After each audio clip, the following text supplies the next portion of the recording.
Welcome back to another episode of Kicking It with Coach Red, where we bring you all the news, stories, takes, and opinions about your favorite teams from the Pacific Northwest, from the good to the bad to the Mariners. The sweet, sweet Mariners, baby? Oh, Mariners, over the course of the last 2 weeks, have been an enigma. Uh, didn't get to hear us do a little bit of ranting and raving last week. Had some technical difficulties, which caused the episode to malfunction. And instead of trying to regurgitate the gold we had before, we figured we would just delay it a little bit until this week and go over the last 2 full weeks. A little different style than normal, but we will dive into that shortly. If you're looking for a guy that it's a little bit, I got a little bit of mashed up feelings right now. A little bit of country, a little bit of hip hop, you know, Bailey Zimmerman, Big X the Plug, have that song, Don't Let Me Sure. Down Easy. If you're gonna leave me, you gotta have to leave me all the way. And that's how I feel right now about the Mariners. And I'll explain it more after we get out of the intro. But if you're feeling that way as well, maybe you're looking for a guy like me, your boy Coach Red. You can find me on X at the real Coach Red, on Instagram at the real underscore Coach Red, TikTok at the real Coach Red. Also find the show over on YouTube. Search Kicking It with Coach Red. Like, subscribe, hit that bell notification, and leave a comment or two. And if you're looking for a guy that I feel like you are a professional roller coaster rider this season. The swings that you do and the Oh, loop-de-loops that you put yourself through. yeah. If you're looking for Walt Disney's biggest fan, but just for the coasters, because that's how he's feeling, it's Kane. Yeah, okay. You find me on Twitter, K3Recording06, TikTok K0624. Also follow the show's socials over on Twitter and Instagram at Coach Red Pod. Falls. Freaking do it. So since we last talked Mariners, the Mariners got It's been swept. a thing. They got swept by the Padres, won 2 out of 3 against the Rangers, won 1 out of 3 against the A's, and then swept the Cardinals. Yeah. 500 baseball. We're excluding the game that had already happened tonight. We'll talk about that next week with our regular breakdown. So my thing is, it's like if the Mariners are going to be bad, just have like a full bad week. Like get it out of your system. Or if you're going to be good, be good. Yeah. Like it's so frustrating right now because it's not just one or two things aren't clicking, right? Yeah. It's one game you'll have, it's like that old meter. Like you can have a good bullpen game, good starters, but you won't be able to hit. Like, can't have all three. You can only pick two. It's like the games that they're hitting, they're not getting good, they're not getting good starts, or the bullpen blows a lead. And then when they can't hit, the other things are going. Or sometimes it's 2 out of 3 are bad. We have had very few games this year where the Mariners have played up to their full potential. Yeah. And I wouldn't even say, well, you could say that yes, they've had games, but they haven't had a series or a stretch of series where you could sit there and go, they're back to their form. We know what that looks like. Even in their sweep of the Cardinals over the weekend, It's a lot up and down, I mean, you had a game that was 1,000 runs by both teams, and the Yeah. Mariners clutched it out, and then the next day you can't hit, and then Bobby Ref Snyder goes Yahtzee after challenging a pitch that was in the In the other other's batter's batter box. bags. Yeah. That was like honestly, let's talk about the ABS system real quick. It's been nice to have in certain situations, right? It's infuriating, like in some parts where our guys You, just don't use it sometimes. I'm going to go back to what I just said for your take here. You either leave the ABS or go all in on it. Like you can't be like, it's awesome. Sometimes. I No, just I'm trying to I become more poignant. I'm trying to get things more black and white, getting out of the gray. Gray has no way to be here in this episode. We are going polar opposites. Like, there's just stick to your sometimes guns. where the Mariners hitters do not use it on an obvious ball. Correct. It's That doesn't have anything frustrating. to do with the ABS system itself. No, but the ABS challenge system is awesome. It has been 100% needed. It puts these umpires kind of in their place, and hopefully it will make them better at their job. I mean, I did see like one that was called a strike for Mariners pitchers, and it was like, oh, it's a ball. It was 0.01 inches off the plate. And you're just like, Yeah. okay, right? Like that's what comes with territory. But I do think that it's a good move for baseball. And obviously you've seen some pretty bad challenges out there, and usually it's later in games because you're just like, if I've got to, might as well. We got to use them or lose them, right? You don't Right. get to take them to the bank the next day. Sure. But as you were kind of saying, like with it's they need to be more consistent, right? There are days where it's like, oh my gosh, look at the offense. It's finally here, and your pitching's been somewhat decent.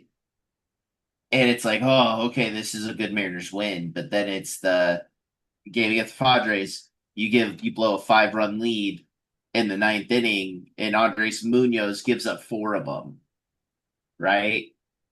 I believe he was Like, credited with all five. because wasn't it? I thought it was Ferrer that gave Ferrer up the came. grand slam, It wasn't a who grand gave up the home slam. run. It wasn't a Oh home yeah, run. Ferrer came in to face Jackson Merrill, and Jackson Merrill put a ball in the outfield that scored someone from first to walk it uh, off. oh, I thought he hit a home run, No, he did not. but yeah, it's just Andres Munoz got hit with a little bad stretch. Your best guy in the bullpen's been Matt Brash, which has always been expected, right? Like, should be one of the top guys. Um, He's not supposed to be the top guy though. no, Then Mooney. I mean, Mooney didn't give up a run until July last year. for Pereira's an experience in all itself. Like, I don't know how to really explain it yet It because he's not been terrible. his ERA is like sitting right around two. It's been solid. Yes. It it feels like the Fernando Rodney experience without the strikeouts. For me, it's It's your favorite type of ride. It's a roller coaster ride every time he he gets out there. it seems like he does better against right-handed hitters, in my opinion. Because there's a lot of times where it's like you're trying to take some of the weight off of Gabe's shoulders, which they're taking too much weight off of his shoulders. Like sometimes I wish that Gabe was the first lefty out of the bullpen just to set the precedent, right? Like, but there's some Like times where lefties get big knocks off of him. over the course of the last 2 weeks, I'm going to flip the script here a little bit. Okay. Okay. I will say, to finish out your thought, lefties are getting hits off him, but they aren't like stinging the ball usually. Jackson Merrill was the exception. Yeah. There's kind of dinking and diving it around. Um, you lose the three straight to the Padres, the first one in epic fashion. Never really got going. Lose the opener to the Rangers, then you bounce back and win two. Two tough Mhm. games. Then you proceed to lose two against the A's, win the finale, and then go into St. Louis, right? In that stretch, you had weird things happen left and right. Okay. You had a poor Luis Castillo start at home, very poor. You had Munoz, like you said, giving up four or five runs in the last inning. Shouldn't have been an issue, but it was. You had Rob Snyder getting his first hit. You had Connor Joe getting his first hit and sniping an umpire on third base. Umpire took away a double by getting sniped, getting hit by the ball. You Hey, good had on him for making the right call on the fair call, though. you Good had on him. you had Rob Refsnyder who had 0 hits all season and then has 2 homers in the course of a calendar week. You win a game where you give up a boatload of runs and Brian Wu doesn't escape the like pitches 3 innings. You don't win those games.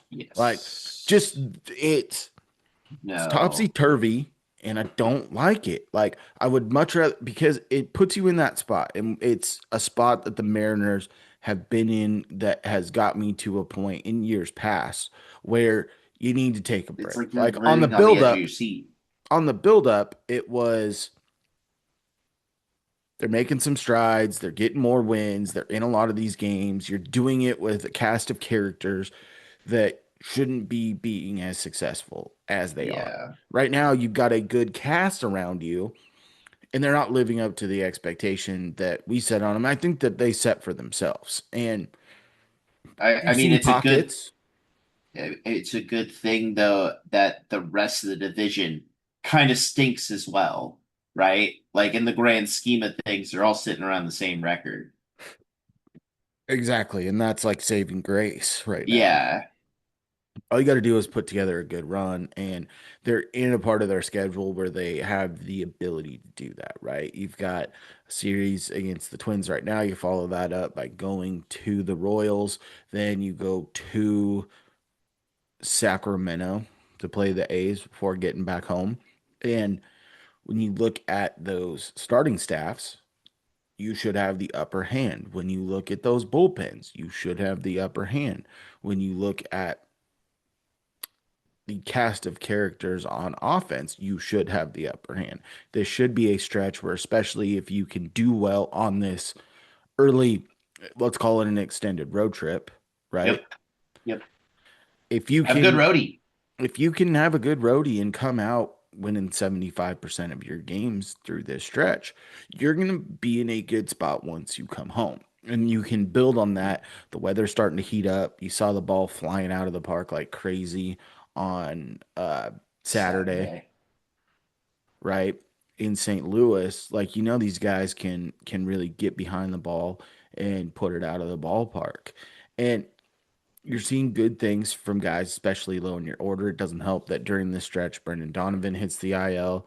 So you're getting creative with some of your guys. You had Josh Naylor, uh, had some quad tightness, wasn't able to go. Connor Joe gets the start. And you've got some intriguing guys right now in AAA that if Brendan Donovan does miss some extended playing time, you know, Brendan Davis is hitting the absolute cover off the ball right now. Does he come up and Yeah. take a spot, right?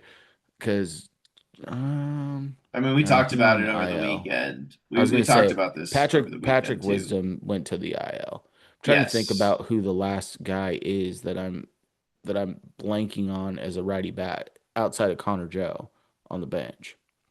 I think it It's is Connor Joe. Ref, Connor Joe, and Patrick Wisdom right now. No, And Wisdom hit the IL. well, you get the IL, and the thing with Wisdom is you pretty much DFA him when he comes Well, back. but who did they bring up when he went down? Oh, Uh, the dude, the third backup third baseman, yeah, Will Wilson. who did hit a homer. He did hit a homer, and it was absolutely crushed. So it's like, does Will Wilson give you a better chance? There's Brent Davis, who had a phenomenal spring, got a little The banged only up. the only thing with Brendan Davis is it's in a crowded outfield right now. But you find a way to get him in because you need guys who can produce at this point. It doesn't matter what the lineup looks like to me right now. It's as long as it produces. And it's not like this team has been stellar defensively. Mitch Garver could probably field a ground ball and throw it from third across the diamond. Connor Joe, I think, can throw a ball across the diamond if needed. I don't want to see Nails is not going to play third base for me. I'll say that. Yeah, I'm not popping out a lefty thrower. Not doing that in the bigs at third base. no, like it, and story might be a little different if Cole Emerson doesn't get his wrist injury for about 3 days. It takes it. They were gonna let him get a little bit sh- longer run anyways. Sure, sure, and but that kind of harkens back just a little bit, just for the fact of missing games. You want to make sure that he's right, and glad he's back in and making so many good plays still. Um, but this team needs runs, and like our lineup. I mean, our lineup Saturday was a righty lineup for the most part. It crushed. I mean, Dom got in at some point and got a great base hit. I mean, you have guys who have been producing at a better clip this year than it was last year, it seems, and doing more things. But as Coach alluded to earlier, it's nothing's clicking all at the same time. And it's like, I mean, we talked about it over the weekend where it's like, look at the game that Julio, Cal, and Josh Naylor went 3 for 4 on, right? Yeah, they win those games. 100%. And it's one of the greatest feelings when you see the heart of your lineup absolutely go bonkers. But for the inconsistency, I mean, Cal's starting to heat up, which is nice. It's 7 homers. I mean, whatever, including today. But dude's starting to put the ball out of the park at a good clip again. Well, And it's not even Julio's just. Oh, go Julio's ahead. near the top of the team in hits now. You're seeing Naylor, who had a little bad luck ball early on. Some of those are starting to hit. You had Luke Rayleigh, who had a big week and then was the biggest victim of platooning, right? And that's something that we need to talk about because it's been a point of contention where, fifth inning rolls around and now you're pulling out Luke Rayleigh, who after that uh, week against the Padres, we had his first four hit game, did well against the Rangers. And then last week it was like, all right, the fifth inning, we're done with Luke Rayleigh, and then Ref Snyder's having to hit against righties, right? It gives. Let me like take it back to when Scott Service was the manager, right? It was like we were on the Kansas City, Miami, Tampa Bay roadie, and Kansas City, Ryan Bliss just came out of nowhere and had the best week, launched his first home run, stole a bunch of bags, got on base a lot, and then they went to Tampa and it was like, oh no, you're not playing this entire series. Oh, the game's on the line in the ninth inning. Okay, this is your first at bat in a week because they didn't play with Miami either. Yeah. And it's like, what are we doing? You leave it to the hot hands, and like, I want your opinion on this. Is it Dan Wilson making these calls, or is it Jerry DePoto's analytics department making these calls? Because it's like, why even have a manager? It's just the face of the team at that point. Like, I think it's a if little bit of Jerry's both. still calling the shots, I think it's a little bit of both. okay, So I've heard that Jerry and Dan are sitting down with the analytics team talking before the games, and the script's kind of out there, right? For the game. If it plays out this yeah, way or that way, here's how we're going to attack this. But I loved it when the manager could play a little bit more with feel, right? And the thing is, the Mariners have been playing games that have been close, which we're accustomed to, right? The issue is hmm if you're up by, I don't know, 6 runs in the fifth or sixth inning, and they bring a lefty in, you're gonna let Luke get his AB in to try and show like, hey, I've been putting in work in the cage, I've been, doing this, but you got to see it on the field, right? But the problem yep, is these games are 1, 2, or 3 run games, and they're still considered tight for that point in the game, which has dictated the change, right? So Mhm. I would love a little bit more gut feel, if you will, to say like, hey, this is our hottest guy. We've had to take him out 3 consecutive days. We've got to figure out how to keep him in the lineup. He's one of our hottest guys. How can we do that? Do we sacrifice one out potentially to do that on one turn? So that way, if a righty comes in later, you're still in a good spot. I could see. I liked it a lot more when those platoon shifts were happening in the eighth and ninth inning, more so than the sixth or seventh. Because Agreed. sixth or seventh, you're guaranteed another at bat. And if you've got a guy that mashes lefties, like a straight platoon like Ref Snyder is, he's Mhm. going to get an AB against the righty later. There's no ifs, ands, or buts about it. Right. And it's like, too, it happened twice in a series where in the sixth inning you pulled Luke Rayleigh and he was like 2 for 2 at this point. And it's like pulled him and it came down to him with a tie where his at bat would have been the tying run of the game in the bottom of the ninth with 2 outs. But instead, we have Rob Refschneider, who now I think like if you give him a little bit more at bats and a righty comes in too, like I think he can get a hit. But it's like that's the bad thing about this platooning thing that they have in the analytics department. It's just they're so have to follow the script, have to follow the script, have to follow the script. And sometimes it's a detriment to the team Yeah. because it's like anything you overanalyze, right? Like You can you're analyze something always to death. You can. And yeah. it's tough, but what was probably really tough for you, but not for a lot of other people, is the departure of Casey Legumina.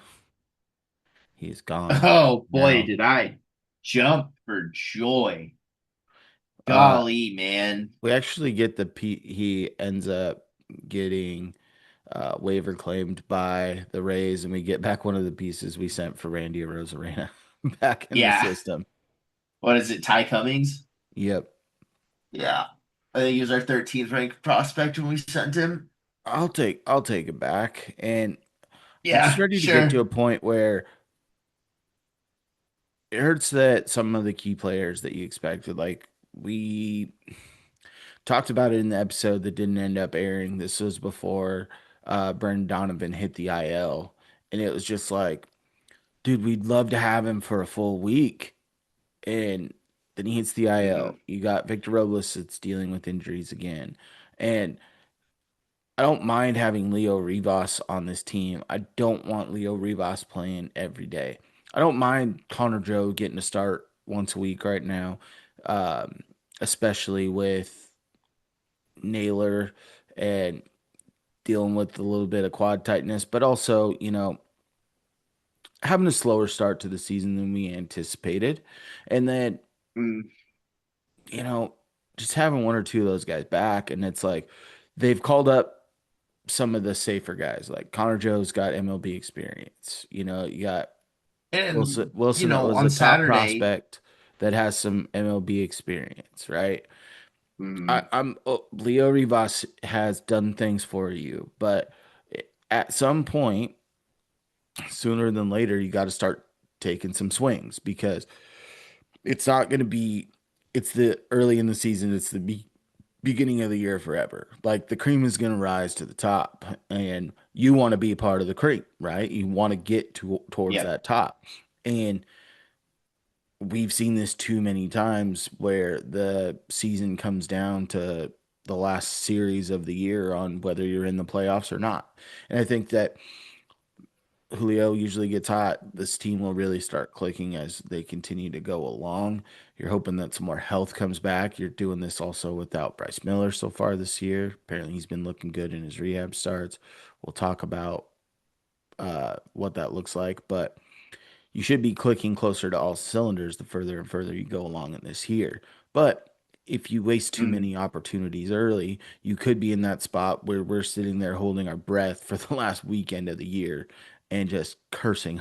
like the whole weekend. Like I don't love the last weekend determining the season, and it's happened oh too many times for the Mariners. Like I loved getting the number one in the AL West, but just being in the playoffs and clinching a playoff spot was just like, oh my God, thank goodness. Yeah, it's nice when you can do it early. Weight off your chest. And like that's the thing is like I think if they can get on a good run, they can truly separate from the division because Houston, you're not having Josh Hader for half the year, pretty much. Yordan Alvarez continues to be like the best player ever. I don't know. But outside of that, the rest of the team's been pretty dookie. Um, the A's are very roller coasty, like the Mariners, right? The A's are the same way. A healthy Mike Trout, they're good, but Mike Trout can't carry a team anymore. I don't think. And then the Rangers are an enigma because of what their offseason looked like. Well, Like, it's like you look at those teams now where the Rangers used to be built on power, and now they're more of a pitching centric team that is trying to eke out wins, kind of like the Mariners had traditionally been. I would say mm, that as we sit here today, everyone healthy, the Mariners are definitely the most balanced team in the division agreed. between their hitters and pitchers. They just need to really pull it together. And I I wish that there was a good quick, easy explanation, but it's not. I think they just have to work it out and they have to play it out. And they need to start clicking and have that happen sooner than later. One thing that will Mm, be happening sooner than later is Bryce Miller will be back and healthy. And we talked about it a little bit before the start of the pod. You know, what happens at that point? And I do think that made a good point. I think that well, I made a point and you made a point. Your point was you move Luis Castillo to the bullpen. Hopefully his stuff can play up a little bit more. Um, won't have to worry about stamina as much. Probably would also be your long relief guy if needed. mm, But I do think, especially if it happens sooner than later, that Luis Castillo hits the IL with an injury. sure. Um, Just give him a break. I get get him it. some time off, and then okay, needs to go make a couple of rehab appearances, and he works exclusively out of the pen to get him in that mindset, right? See it happening because Luis Castillo up and down year last year, but pitched really well at home, and we haven't seen that as much this year. We saw it in his first start, and ever since then, it's been pretty rocky. And you're consistently getting some length out of Emerson Hancock, and then you've got your three Yes. horsemen at the top of the rotation in Gilbert, Wu, and Kirby. Kirby's like I said, he Mm, was my guy to bounce back this year. Wu's been doing good things. He has had a couple of shakier starts, and Logan still has stuff. He just hasn't been able to get as deep into games as we're accustomed to, and or he would like. And your top guys right now are kind of looking yeah. The like only Hancock, Kirby, and Wu, not in that order, right? yeah, like my thing with Logan is he looks awesome 90% of the time. And then it's the 10% of the time that he leaves a fastball over the art of the plate that someone puts over the fence. And I would like to see him incorporate the splitter a lot more. I think it's a very decisive pitch. I think it's his second best pitch outside of his fastball. If he can get it to work better, because like when he's throwing his prime splitter, dude, oh boy, does that thing just fall out of nowhere. I think that's going to be his big put away pitch if he can improve on it.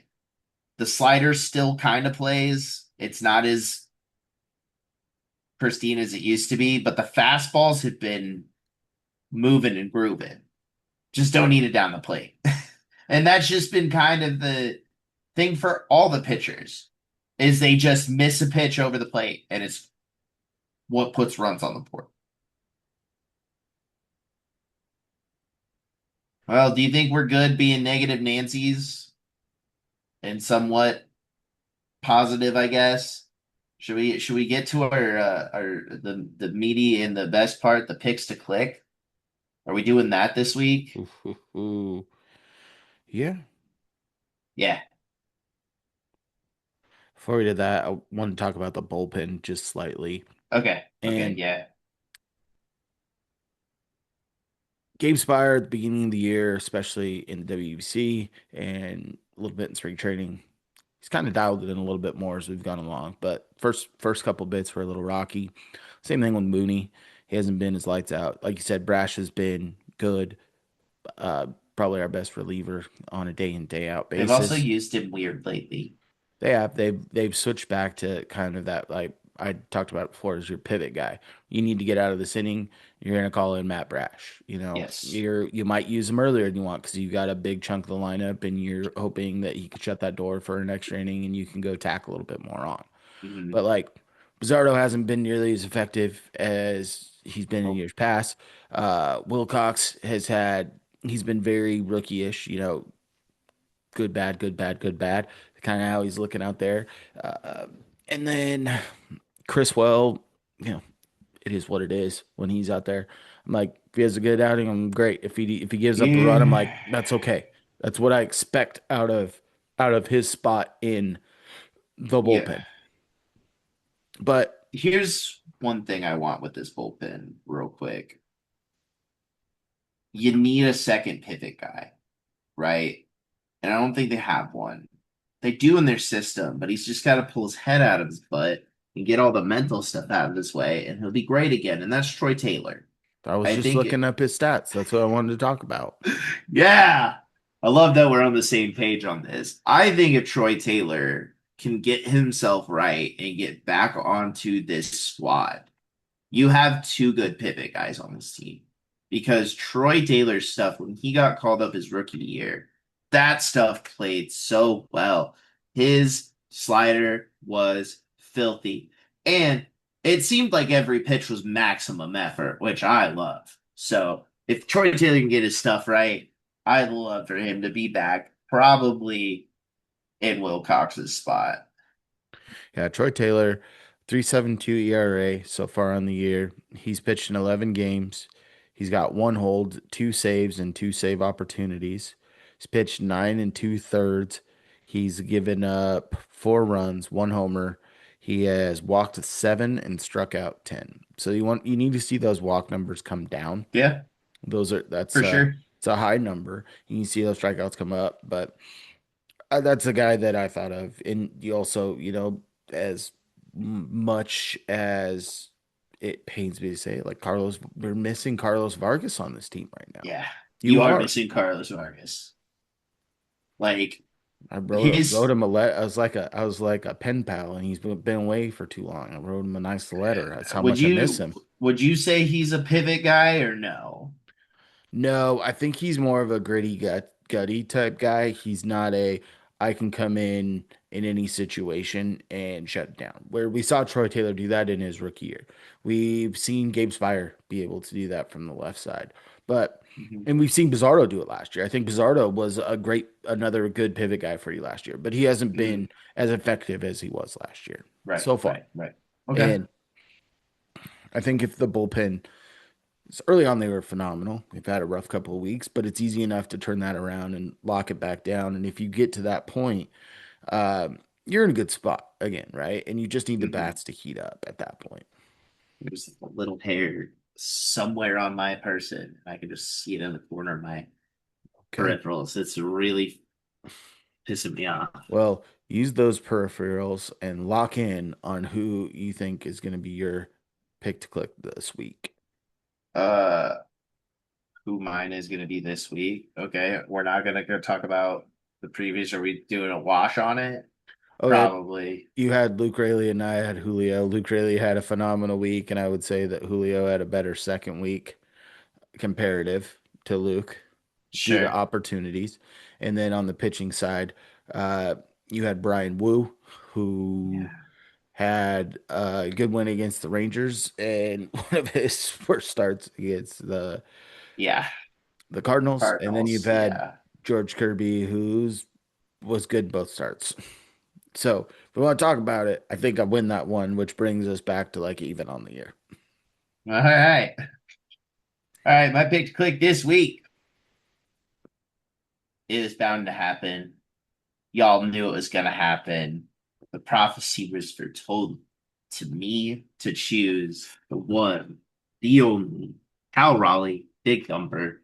Dude's starting to heat up, right? And it's not just the long ball. He's starting to put the ball in play. And from the right side, average is starting to come up. Finally got the right-handed homer out of the way this week, so that was cool to see. Um, but He he's also also been did peppering the hit he ball. did hit a lefty oppo home run, which is not It's not very very Cal-esque. Cal, no, but Cal Raleigh's starting to heat up, and when Cal Raleigh heats up, this team wins ball games. The clutch gene is here. He has been doing it at a pretty good clip. I believe he hit over 250 on the week over the last 2 weeks, I believe. It's been pretty good. I'll take it. The home run numbers are starting to get there. So give me big dumper this week. Coach Red, who's your pick to click on the hitting side? I mean, it's pretty obvious. You could probably guess who I'm gonna pick. Is it going to be Julio again? Nope, it's gonna be Cole Young. I love it. Dude, Cole Young has been so good. Taking Cole Young because he's been one of your most consistent hitters, and he's been Yes. doing a good job of clutching up. He's second on the team in RBIs right now, and he's doing it at the bottom half of the lineup. And there have been games where we've seen it with our own two eyes, where the bottom half has really carried this team. And Cole Young has been a catalyst for that. And when you have a bunch of guys hitting around him, uh, we're gonna throw a little asterisk on one guy, but you got a lot of unknowns or guys that don't hit for a lot of average or getting very inconsistent playing time, right? So like the Connor Joes, Will Wilsons, Leo Rivas are some of those guys. The asterisk guy though is Mitch Garver, who we talked about a little bit on the build-up, and Nope. when his Not a only bad word. expectation is to be a backup catcher, it's great. And if he's running hot, you can get him out there because you know the caliber of hitter that he can be when he is going right. We saw it a little bit in his Yes. first years, first tiny little stretches, minuscule stretches.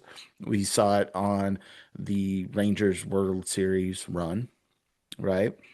That he could do that. But I think with Cole Young, I was going to say Wilcox, Cole Young, you sit there and he is really helping turn that lineup back to the top. Yes. And I think that When Brendan Donovan gets back and you have a consistent JP in the nine spot, or you have a consistent JP in the eight or nine spot, usually Cole nine will slide down to nine, which I think is also a good part. But if you have those two consistent guys right there, I think this lineup is so much longer than it is right this. yes. All right. Who do you got for your pitcher on the pick to click? I have been going back and forth with this all day, but I think I'm gonna go a little wild here. I'm gonna go with Emerson Hancock. Uh, Emerson's been pretty dang good. Hmm.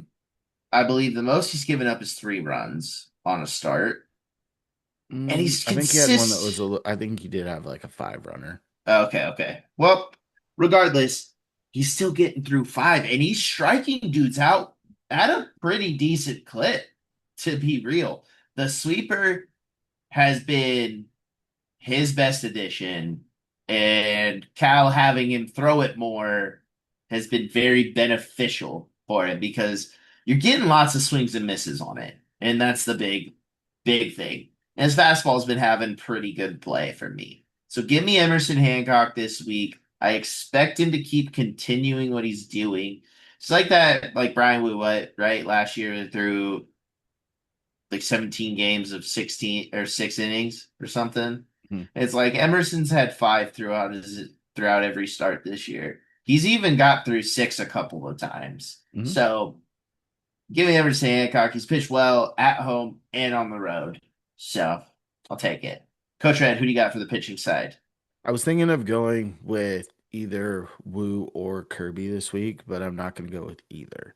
Woo was kind Yeah. of lower on my list because you sit there and he's going to get the first game with the Royals, and I think that the Royals are a better ball club than the Twins are. So then I was leaning towards George.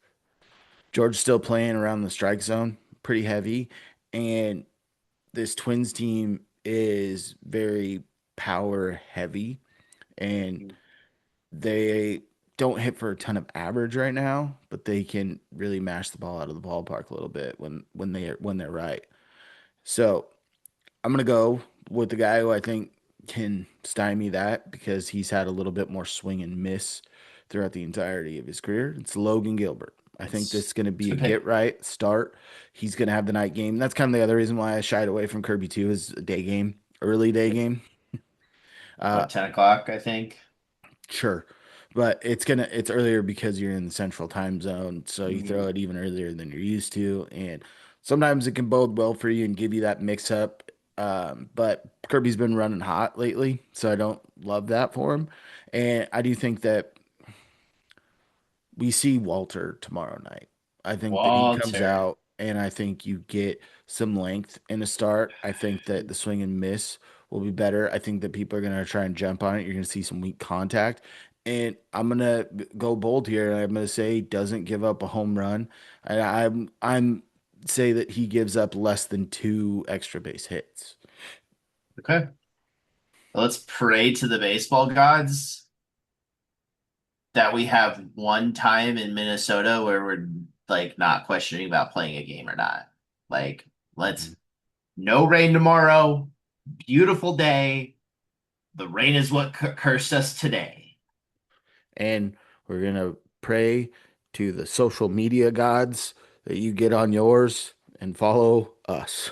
You can Yeah. find me, your boy Coach Red, on X at the real Coach Red, on Instagram at the real underscore Coach Red, TikTok at the real Coach Red. Also find the show over on YouTube. Search Kicking It with Coach Red. Like, subscribe, hit that bell notification, and leave a comment or two. Kane, where you at? Find me around Twitter, K2406, TikTok, Kane0624. Also follow the show's socials over on Twitter and Instagram at Coach Red Pod. False, false, false. Do it, freaking do it. And as always, stay fresh. Stay fresh, peeps. Peace.